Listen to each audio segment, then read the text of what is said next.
নমস্কার বন্ধুরা, আশাদের খোঁজে রান্নাঘরে আপনাদের স্বাগত জানাই।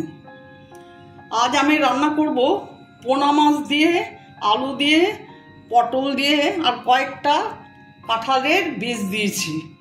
তার জন্য মশলা নিয়েছি পেঁয়াজ, কাঁচা লঙ্কা, আদা, এখানে হলুদ গুঁড়ো, জিরের গুঁড়ো, ধনের গুঁড়ো আর ফোড়নের জন্য জিরে, আর সাথে দেবো একটু কালো জিরে আর 2-4টে মেথি।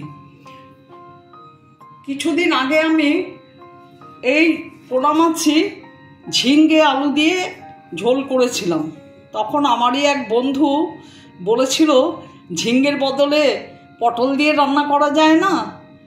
তাই আজ ওনার ইচ্ছেতেই আমি এই আলু পটল দিয়ে রান্না করছি। নিশ্চয়ই উনি দেখবেন, হয়তো ভালো লাগতে পারে ওনার। যাই হোক, আমি এবার গ্যাস অন করে দিয়েছি। আমি মাছ, আলু, পটল সমস্ত ভেজে নেব, তার মধ্যে মশলাটা করে নেব।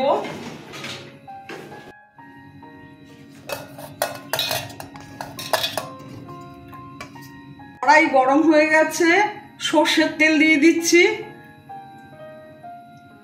মাছগুলো ভেজে নেব প্রথমে। মশলা করা হয়ে গেছে, এদিকে তেল গরম হয়ে গেছে, মাছ ছেড়ে দিচ্ছি।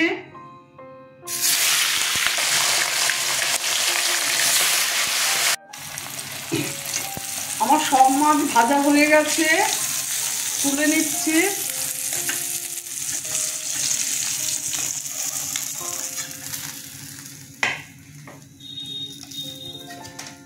এবার কাঁঠাল বীজগুলো ভেজে নেব।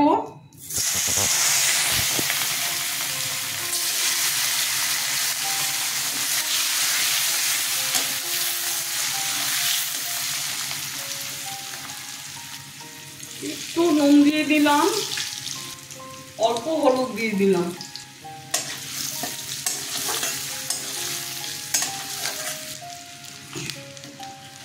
ভাজা হয়ে গেছে, তুলে নিচ্ছি।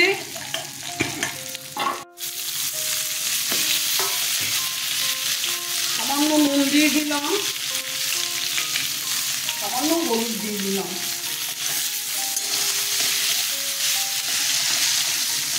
একটু ঢেকে দিলাম, এই মিনিট 2 পরে খুলে আবার নেড়ে দেব।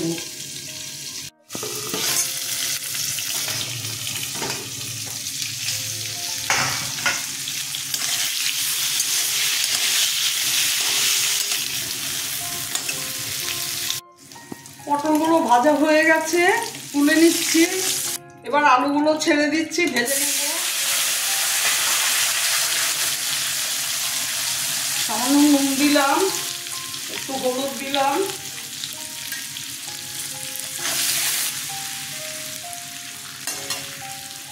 আলুগুলো ভাজা হয়ে গেছে, তুলে নিচ্ছি। এই তেলেই আর একটু তেল দিয়ে দিচ্ছি। আপনারা এইভাবে এই পোনা মাছ, এইভাবে আলু, পটল, কাঁঠাল বীজ, এখন তো কাঁঠালের সময়, কাঁঠাল বীজ পাওয়া যায়, এইভাবে রান্না করে খাবেন, ভীষণ ভালো লাগে। কাঁচা লঙ্কা ফোড়ন দিলাম, আর এখানে মেথি, জিরে আর কালো জিরে ফোড়ন দিলাম। লঙ্কা, পেঁয়াজ, আদা ছেড়ে দিলাম।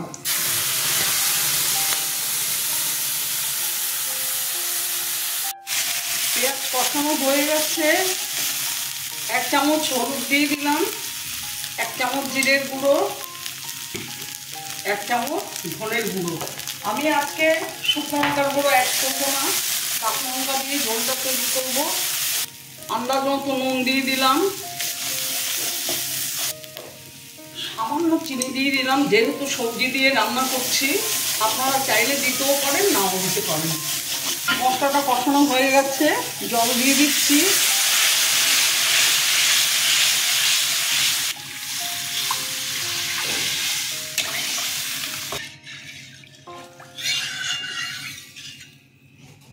ঢেকে দেব, ঝোলটা ফুটলে পরে সমস্ত সবজি, মাছ দেব।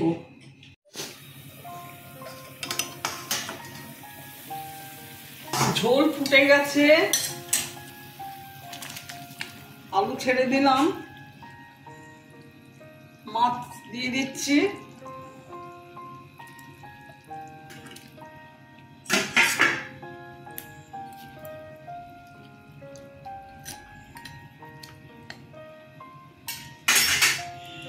পটল দিয়ে দিলাম, 4টে কাঁচা লঙ্কা দিয়ে দিলাম, ধনে পাতা দিলাম।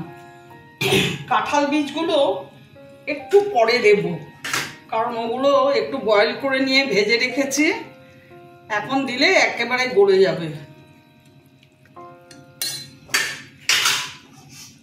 আবার ঢেকে দিলাম, 2 মিনিট পরে ঢাকাটা খুলবো।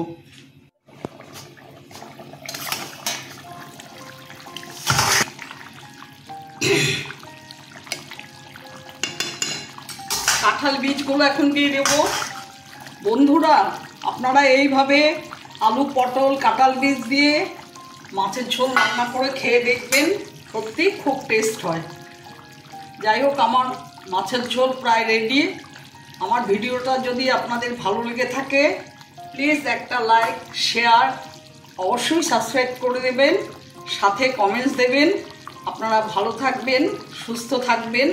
আমার ভিডিওটা দেখার জন্য আপনাদের ধন্যবাদ। আমি এখন গ্যাস অফ করে দিয়ে 2 মিনিট পর সার্ভ করে দেব। ঢেকে দিচ্ছি।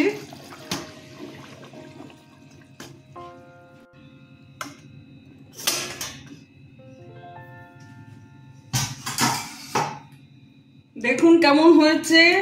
আমি এখন সার্ভ করে দেব।